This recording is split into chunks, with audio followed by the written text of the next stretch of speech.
सभी को नमस्कार। संस्कृत जीवन की ओर से राधे राधे। आज हम सभी लोग हमारी गीता के प्रथम अध्याय की द्वितीय कक्षा में उपस्थित हैं। आज हम लोग गीता के आगे के श्लोकों का अध्ययन करेंगे। कल तक हम लोगों ने श्लोक संख्या 10 तक का अध्ययन कर लिया था। आज हम लोग श्लोक नंबर 11 से अध्ययन करेंगे। आप सभी मेरे साथ श्लोकों का वाचन कीजिए और निरंतर श्लोकों का अध्ययन करते रहिए, पढ़ते रहिए। प्रथम अध्याय श्लोक नंबर 11। जैसा कि संजय के द्वारा कहा जा रहा था, संजय ही बोल रहे थे, क्योंकि जब धृतराष्ट्र ने संजय से पूछा तब संजय ही उनको बता रहे थे कुरुक्षेत्र की संपूर्ण कथा। तो संजय कहते हैं, अयनेषु च सर्वेषु यथा भागम् अवस्थितः भीष्ममेवाभिरक्षन्तु भवन्तः सर्व एव हि। अर्थात इसीलिए सब मोर्चों पर अपनी अपनी जगह स्थित रहते हुए आप लोग सभी निसंदेह भीष्म पितामह की ही सब ओर से रक्षा करें। आगे बढ़ते हैं। श्लोक नंबर 12। तस्य संजनयन् हर्षं कुरु वृद्ध पितामह सिंहनादं विनद्योच्चै शंखदद्मौ प्रतापवान्। कौरवों में वृद्ध बड़े प्रतापी पितामह भीष्म ने उस दुर्योधन के हृदय में हर्ष उत्पन्न करते हुए उच्च स्वर से सिंह की दहाड़ के समान गरज कर शंख बजाया। अगला श्लोक। तत शंखाभेयश्च पणवानक गौमुखा सहसेवाभ्यहन्यन्त सशब्दस्तुमुलोऽभवत्। इसके पश्चात शंख और नगाड़े तथा ढोल मृदंग और नरसिंघे आदि बाजे एक साथ ही बज उठे। उनका वह शब्द बड़ा भयंकर हुआ।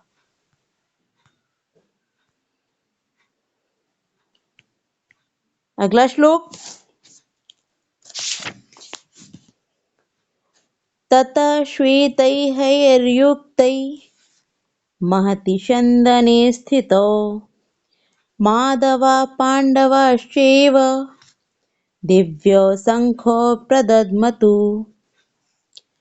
इसके अनंतर सफेद घोड़ों से युक्त उत्तम रथ में बैठे हुए श्री कृष्ण महाराज और अर्जुन ने भी अलौकिक शंख बजाए।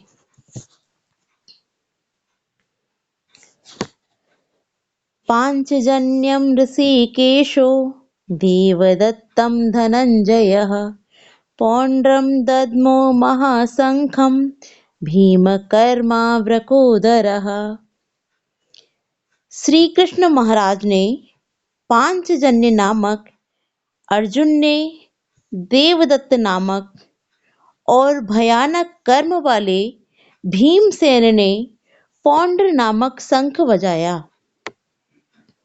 आगे बढ़ने से पहले हम लोग यहाँ एक चर्चा और कर लेते हैं कि यहाँ कुछ शंखों के नाम दिए गए हैं, उनको भी जानते चलते हैं। जैसे कि सर्वप्रथम पंक्ति में दिया है पांचजन्यम ऋषिकेशो। ऋषिकेश अर्थात भगवान श्री कृष्ण, उन्होंने पांचजन्य नामक शंख को बजाया, क्योंकि भगवान श्री कृष्ण के शंख का नाम है पांचजन्य। उसके तत्पश्चात अर्जुन ने जिस शंख को बजाया उसका नाम है देवदत्त, अर्थात देवदत्त नामक शंख को धनंजय तात्पर्य अर्जुन ने बजाया। और पौंड्र नामक महाशंख किसने बजाया? तो महान वृकोदर भीमकर्मा अर्थात भयानक कार्य को करने वाले भीमसेन ने पौंड्र नामक शंख को बजाया। तो हम लोगों ने इन शंखों को बजाने वाले सभी लोगों का नाम भी जान लिया कि किसने किस शंख को बजाया और अगले श्लोक में भी शंखों के नाम और उनके बजाने वाले जिन लोगों ने शंखों का घोष किया है उनका नाम दिया गया है, उनको भी जानते चलते हैं। तो आगे के श्लोक में कहा गया है, अनंत विजयम राजा कुंतीपुत्रो युधिष्ठिरः नकुलः सहदेवश्च सुघोष मणिपुष्पकौ। अर्थात कुंती पुत्र राजा युधिष्ठिर ने अनंत विजय नामक और नकुल तथा सहदेव ने सुघोष और मणिपुष्पक नामक शंख बजाई। इसको भी क्लियर कर लेते हैं कि कौन सा शंख किसने बजाया। तो युधिष्ठिर ने जिस शंख को बजाया उस शंख का नाम था अनंत विजय, तथा नकुल ने सुघोष नामक शंख बजाया और सहदेव ने मणिपुष्पक नामक शंख का घोष किया। आगे के श्लोकों में देखते हैं, काश्यश्च परमेश्वासः शिखण्डी च महारथ दृष्टद्युम्नो विराटश्च सात्यकिश्चापराजितः द्रुपदो द्रौपदेयश्च सर्वशः पृथिवीपते सौभद्रश्च महाबाहु शंखानादं पृथक पृथक। अर्थात श्रेष्ठ धनुष वाले काशीराज और महारथी शिखंडी एवं धृष्टद्युम्न तथा राजा विराट और अजेय सात्यकी तथा राजा द्रुपद एवं द्रौपदी के पांचों पुत्र और बड़ी भुजा वाले सुभद्रा पुत्र अभिमन्यु, इन सभी ने हे राजन सब ओर से अलग अलग शंख बजाए। तात्पर्य जैसा कि हम सभी जानते हैं कि जब कोई युद्ध होता है तो युद्ध की घोषणा से पूर्व शंखनाद किया जाता है। तो जब कौरवों की सेना की ओर से भीष्म पितामह इत्यादि ने शंखों का नाद किया, तब पांडवों की सेना की ओर से भी सभी ने अपने अपने शंखों का नाद आरंभ कर दिया। आगे संजय कहते हैं, सघोषो धातृराष्ट्राणां हृदयानि व्यदारयत् नभश्च पृथिवीं चैव तुमुलो व्यनुनादयन्। और उन भयानक शब्द ने आकाश और पृथ्वी को भी गुंजाते हुए धात्र राष्ट्रों के अर्थात आपके पक्ष वालों के हृदय विदीर्ण कर दिए। अर्थात जब शंखों का नाद एक साथ पांडवों की सेना में किया तो जो कौरव पक्ष के योद्धा थे उनके हृदयों में डर का आभास अर्थात भय को उत्पन्न करते हुए उनके हृदयों को विदीर्ण कर दिया। आगे कहते हैं संजय, अथ व्यवस्थितान् दृष्ट्वा धातृराष्ट्रान् कपिध्वज प्रवत्ते शस्त्र संपाते धनुरुद्यम पांडवः ऋषिकेशं तदा वाक्यम इदमाह महीपते। इसके पश्चात यहाँ अर्जुन कहना आरंभ करते हैं, अर्थात अर्जुन उवाच, सेनयो उभयो मध्ये रथम स्थापयमेच्युतः। संजय कहते हैं, हे राजन, इसके बाद कपिध्वज अर्जुन ने मोर्चा बांधकर डटे हुए धृतराष्ट्र संबंधियों को देखकर उस शस्त्र चलने की तैयारी के समय धनुष उठाकर ऋषिकेश अर्थात भगवान श्री कृष्ण महाराज से यह वचन कहा। अब यहाँ अर्जुन कहते हैं, हे अच्युत। अच्युत भी यहाँ भगवान श्री कृष्ण को संबोधित किया गया है कि हे अच्युत, मेरे रथ को दोनों सेनाओं के बीच में खड़ा कीजिए। आगे बढ़ते हैं।